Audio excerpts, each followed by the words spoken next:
Stream of conscious. Stream of conscious is one of the most important academic questions regarding with the novel of Virginia Woolf To the Lighthouse. In literature, stream of consciousness is a way of narrating happenings in the flow of thoughts in the character's mind. Stream of conscious first of all ये चीज़ होती है कि जो character की mind जो है उसमें जिस तरह के थाट्स आ रहे होते हैं, मीन्स कि उनमें कोई अरेंजिंग नहीं होती है, पास्ट प्रेजेंट फ्यूचर सबके थाट्स जो है वो इकट्ठे आ रहे होते हैं और राइटर इसी चीज़ को इसी तरह ही डिपीट करता है, तो इसको स्ट्रीम ऑफ कॉन्शियस कहते हैं. The phrase stream of consciousness was first used by William James in his Principles of Psychology in 1890. Three novelists, Marcel Proust in France, James Joyce in Ireland, and M. Richardson in England, were three main architects of this type of the novel. So first of all, ये जो novel जिन्होंने experiment पहले से शुरू किया था, तो उसमें मार्शल प्राउस्ट जो था, जॉयस मिस्टर रिचर्डसन जो था, उन्होंने जो है ना इस चीज़ को शुरू किया था, इस नावल को. और इसी तरह फिर और जिस तरह वर्जीनिया वुल्फ हो गया और ड्रुथी हो गई, तो उन्होंने फिर लिखना भी साथ शुरू किया था. This new type of novel flourished during the period between 1915 to 1939, and it was Virginia Woolf who gave this type of novel a proper shape and adequate refinement. और जो पहले नावल लिखे गए थे, सो उन्होंने जो रिफाइनमेंट और इसको मज़ीद जो है रिफॉर्म किया और अमेंड किया वर्जीनिया वुल्फ ने, और इसका जो ईरा स्टार्ट होता है 915 और 939 से लिखना स्टार्ट होता है. Literature is strewn with the wreckage of men who have minded beyond reason the opinion of other. So the chief object of the stream conscious knowledge is the study of human psyche or human consciousness. A light here required, a shadow there. So main purpose जो इस narrative का था वो ये था कि मतलब वो हम जो है ह्यूमन के एक्सटर्नल अफेयर को छोड़ के हम उसके इंटरनल जो अफेयर्स जो है वो दुनिया को जिस तरह पर्सपेक्टिव से देखता है, जिस तरह वो गेट करता है दुनिया को इंटरनली, तो इस चीज़ को इस नरेशन से उन्होंने डिपिक्ट किया. In this novel to the lighthouse, Woolf reveals consciousness. Mrs Ramsay character is revealed through her thoughts and all the lives we ever lived and all the lives to be are full of trees and changing life. सो हम first of all जो Mrs Ramsay है main character है इस novel का, हम उसको देखते हैं तो वो जिस तरह थिंकिंग करती है, मीन्स वो एक्शन इतने नहीं करती है जिस तरह उसके थाट्स हैं, और इसी उसके थाट्स से ही हम जो है उसके कैरेक्टर के जो क्वालिटीज़ हैं वो हम ऑब्जर्व करते हैं और जो है डिस्कॉन करते हैं. सो यही क्वालिटीज़ है स्ट्रीम ऑफ कॉन्शियसनेस की, कि हम किसी कैरेक्टर के जो थाट्स होते हैं उसके थ्रू जो है हम उसको ऑब्जर्व कर रहे होते हैं. She moves in her mind from one thought to another without any chronological order. वो जो है अपनी माइंड में कोई स्पेसिफिकली ऐसे नहीं करती कि पहले पास्ट इवेंट को माइंड में लाती है फिर प्रेजेंट फिर फ्यूचर, नहीं, मीन्स वो जो है डिस्पर्स फॉर्म में अपने माइंड में चीज़ें जो है लाती है. For example, she sees through window the together moment of Mr. Bank and Lily and starts thinking about their marriage. इस तरह की मतलब वो बैठी होती है और फ़ौरन जो है देखने जो इसको देखती है, अपने लिली को देखती है और जो आ रहे होते हैं दूर, तो फ़ौरन उसके माइंड में जो एक फ्यूचर का एक आइडिया आ जाता है कि Lily and Mister Banks should be married. So यही स्ट्रीम ऑफ कॉन्शियस की टेक्निक है कि हम बैठे बैठे मतलब प्रेजेंट में बैठे होते हैं, फ़ौरन फ्यूचर में चले जाते हैं, मीन्स कोई जो है क्रोनोलॉजिकल ऑर्डर नहीं है. Then she looks around the house and starts thinking of shabbiness of her house. और इसके बाद फ़ौरन जब वो घर को देखती है तो सारा घर उसका बिखरा पड़ा होता है, तो उसके बारे में सोचने फ़ौरन शुरू हो जाती है, मीन पास्ट में चली जाती है. सो ये स्ट्रीम ऑफ कॉन्शियस की टेक्निक जो है इस तरह बारीकी से यूज़ होती है. The mat was fading, the wallpaper was flapping, etc. Then her eyes fell on books and she thinks that she has collected so many books but has not read them. और फ़ौरन उसी के बाद ही उसकी जो है बुक के ऊपर नज़र पड़ती है और फ़ौरन उसको जो है पास्ट मेमोरीज याद आ जाती है कि मैंने बहुत सारे बुक कलेक्ट किए हुए हैं बट वो इलिटरेसी की वजह से उसको पढ़ नहीं सकते हैं, तो मीन उसमें थोड़ा जो रिग्रेट का पॉइंट है वो इसके अंदर आ जाता है. The fourth thought she has of the Swiss girl Minta and her father. Stream of conscious develops association with different characters. And this association with others also takes a character into stream of conscious. और इस stream of conscious की वजह से जो character है वो एक दूसरे के साथ जो है वो एफिलिएट होते हैं और इसकी वजह से जो करेक्टर है उनकी डेवलपमेंट होती है. For example, जिस तरह के Lily in the last part of the novel, irritated by the pressure of Mr. Ramsay, goes into her past memories and finds association with Mrs. Ramsay.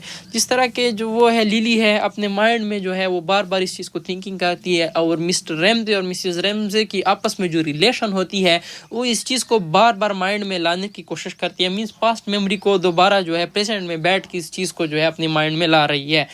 This association with Mrs. Ramsay then forces her to change her behavior with Mr. Ramsay and then she is able to complete her painting. और वो जो पीछे इसको जो Mrs Ramsay हैं उसका behaviour याद आता है तो इस वो पास्ट की वजह से इसका जो प्रेजेंट का एक्शन है वो मोल्ड हो जाता है और उसका मिस्टर रैमजे के साथ एक्शन जो है वो जो है चेंज हो जाता है और अपनी पेंटिंग जो है मिसेस रैमजे की वजह से मीन पास्ट की वजह से ही वो प्रेजेंट के चीज़ को कंप्लीट कर लेती है. Similarly, it is the association of Mrs. Ramsay with Swiss girl Minta that she goes into her thoughts and starts thinking about her and her dying father.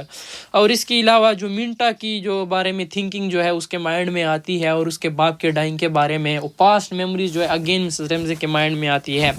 Mr. Banks has association with Mr. Ramsay and thinks about him that he was the friend of his youth. और जिस तरह जो mister bank है वो जब Ramsay को देखता है तो फ़ौरन उसके माइंड में जो है पास्ट मेमोरीज आ जाती है कि एक वक्त आई और मैं आपस में बहुत अच्छे दोस्त थे बट आफ्टर मैरिज हमारी दोस्ती जो है ख़त्म हो गई. सो ये स्ट्रीम ऑफ कॉन्शियस की टेक्निक होती है कि मीन्स जब एक करेक्टर होता है प्रेजेंट में बैठा होता है और फ़ौरन पास्ट में चला जाता है या फ्यूचर में चला जाता है तो हम देखते हैं कि किस तरह करेक्टर जो है पास्ट और फ्यूचर में जा रहे हैं और जो वर्जिना वुल्फ है वो सक्सेसफुली अपना जो आर्ट है नरेशन का वो यूज़ कर रही है.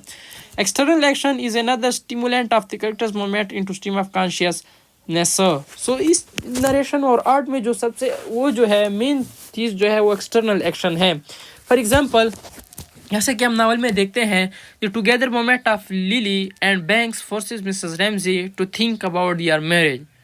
सो जिस तरह की जो है लिली और बैंक्स जो है वो मिसेस रैमजे को फोर्स करती है अपने मैरिज के बारे में, मींस के वो एक्सटर्नली जब उनको देखती है दोनों को इकट्ठा तो वो उस थिंकिंग के बारे में डायरेक्ट शुरू हो जाती है. अपनी जो उसकी व्हील जो है अंदर मतलब उसकी जो मोल्डिंग जिस चीज़ के बारे में वो सोचती है मींस वो जो है ज़्यादा मैरिज के बारे में सोचती है. तो वो दो करेक्टर जो होते हैं वो इस चीज़ को एक्सटर्नल करेक्टर जो होते हैं वो कंपेल करते हैं अंदर के एक्शन को. अंदर की थिंकिंग जो है वो हमारे एक्सटर्नल ही पर डिपेंड करती है. मीन जब हम चीज़ों को देखते हैं तो हमारी थिंकिंग जो है शुरू हो जाती है. In the third part of the novel the external action of different characters search for the signs of Mrs. Ramsay takes Lily into her thoughts and she remembers her frankness, her friendlessness and hyper sympathetic nature. और इसी तरह ही हम देखते हैं कि मतलब external action ही जो है वो मिसेस रैमजे को जो ले जाती है उसके बारे में सोचने के लिए और जो लिली कैंडेबल कैरेक्टर है सो वो जो एक्सटर्नल एक्शन ही है मीन जो लिली को जब देखती है तो उसी के तौर पर ही उसके जो है थिंकिंग शुरू हो जाती है. Similarly, the dinner party, which arranged by Mrs. Ramsay, soon floats her into stream of conscience. She thinks about Mr. Banks' loneliness. Then she sighs on Minta and Paul and thinks that are engaged. So, जब dinner party होती है तो उसमें ये जो है फिर mister bank के बारे में सोचना शुरू हो जाती है. मिंटा पाल इसके जो एक्सटर्नल एक्शन जो हो रहे होते हैं वो हमारे माइंड के ऊपर बड़ा इफेक्ट करते हैं हमारी थिंकिंग के ऊपर में. तो यही स्ट्रीम ऑफ कॉन्शियस की आर्ट है कि मीन एक्सटर्नल एक्शन जो है वो हमारे माइंड पर इफेक्ट करती है और हमारी थिंकिंग को उसी तरह ही मोल्ड करती है. सो जो सेकेंड पोर्शन जो है स्ट्रीम ऑफ कॉन्शियस का वो इमोशनल लिंक है. Emotional links also prone a source for the characters swimming into stream of consciousness. In the Ramsay family, children have not emotional links with their father.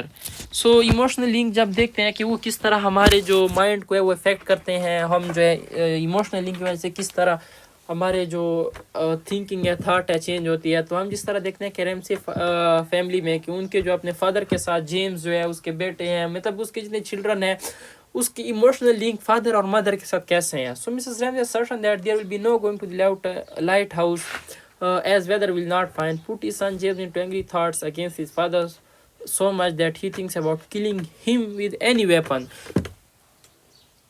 So हम देखते हैं कि जो वो है जब उसका बाप उसे कहता है मीन्स वो जब इमोशनली डैमेज करता है जेम्स को तो जेम्स सीधा थिंकिंग करना शुरू कर देता है और ये कहता है कि इवन कि इतने थक आ जाता है कि वो अपने बाप को मारने पर आ जाता है. मीन्स के जो इमोशनल लिंक है वो हमारी थिंकिंग को मोल्ड करती है. But the children have emotional links with their mother and when Mr. Banks sees Mrs. Ramsay reading James He thinks that a love of this kind makes one to feel that there is no barbarity in the world now and the reign of chaos has ended too in it. सो हम देखते हैं कि जो James की relation है अपनी माँ के साथ, कि मतलब जो इमोशनल लिंक जो है वो हमारी थिंकिंग को डिस्ट्रैक्टिव थिंकिंग भी बनाती है और जो है ना गुड थिंकिंग भी बनाती है। सो हमारा जो इमोशनल लिंक है वो हमारे थिंकिंग के ऊपर डिपेंड करती है कि जिस तरह जब मिसेस रैम से होती है स्टोरी सुना रही होती है जिस तरह जेम्स को, तो वहाँ से मिस्टर बैंक जो है वो देखता है कि वो जो है उसका अपना ओपिनियन डेवलप करता है और थिंकिंग डेवलप करती है। मीन्स कि इमोशनली जो है ना वो लिंक जो है वो स्ट्रीम ऑफ कॉन्शियस में एक मेन किरदार अदा करता है कैरेक्टर के। He thinks that people should practice such love in their life. She also feels sad as she is still unmarried and not been like to achieve the reality in life. So same is the case कि lily जो है वो emotionally link through, मतलब वो सोचती है कि जब दो कपल जो आपस में अटैच हो जाते हैं इमोशनली अटैच होते हैं और वो इस चीज के लेकनेस अपनी लाइफ में फील कर रही होती है। So she has feeling of adequacy with painting for she does not know exactly what to paint although she has clean desire to paint. और इसका जो पेंटिंग के साथ है वो भी एक इमोशनली लिंक है। मींस वो चाहती है कि पेंटिंग मैं करूं लेकिन उसको ये पता नहीं चल रहा कि मैं किस चीज में, मींस उसकी जो इमोशनल जो इंटरनल इमोशन है वो स्टेबल नहीं है जिस वजह से उसकी थिंकिंग जो है वो क्लियर नहीं हो पा रही है। मींस कि हमारे जो थॉट्स है उनकी एग्जैक्टनेस और लूसिडिटी जो है वो हमारी इमोशनल लिंकिंग की वजह से होती है। इसके बाद आता है इंटरनल मोनोलॉग जो है वो भी एक मेन किरदार अदा करते हैं स्ट्रीम ऑफ कॉन्शियसनेस में। Virginia Woolf in order to bring her characters into their stream of conscious also involves them in interior monologue and through her monologue we came to know about the story of Minta Doyle that she is found of going out of walks with Paul Rayley after lunch. So monologue में हम देखते हैं कि means हम इस character के एक उसके कैरेक्टर के बारे में जानने के लिए हम जो है इंटरनल मोनोलॉग को देखते हैं कि मिंटा जब अपने माइंड में सोच रही होती है कि मैं जब पाल के साथ जाऊंगा और इधर घूमूंगा। So it is through internal monologue we come to know about the actions and planning of the character. So we too come to know through this interior monologue about the desire of Mrs. Ramsay that both should marry because she likes Paul as he is not very brilliant like Charles Stanley and other intellectual who write Desert Trunk. So इसमें जो एक और चीज़ है हम देखते हैं कि जो इसकी मिसेस रैमसे की जो मोनोलॉग है इंटीरियर मोनोलॉग है, मींस वो सोचती है कि मिंटा जो है जिसको पाल से शादी करनी चाहिए। सो मींस इंटरनल मोनोलॉग जो है वो भी हमारे एक थिंकिंग का एक पार्ट है और उसने जो नेगेटिव टेक्निक जो यूज़ किया है इसके वर्जिना वुल्फ ने इस चीज़ को डिस्क्राइब करने में, so she successfully does it. This interior monologue also informs us that Mr. Ramsay once was accused by a woman of having robbed her of her daughter's love. So हम interior monologue में Mrs Ramsay के बारे में जो है वो एक चीज़ के बारे में आ जाते हैं, हमारे नॉलेज में मिसेस रैमसे के कैरेक्टर के बारे में ये चीज़ हमारे माइंड में आ जाती है कि उसको एक दफ़ा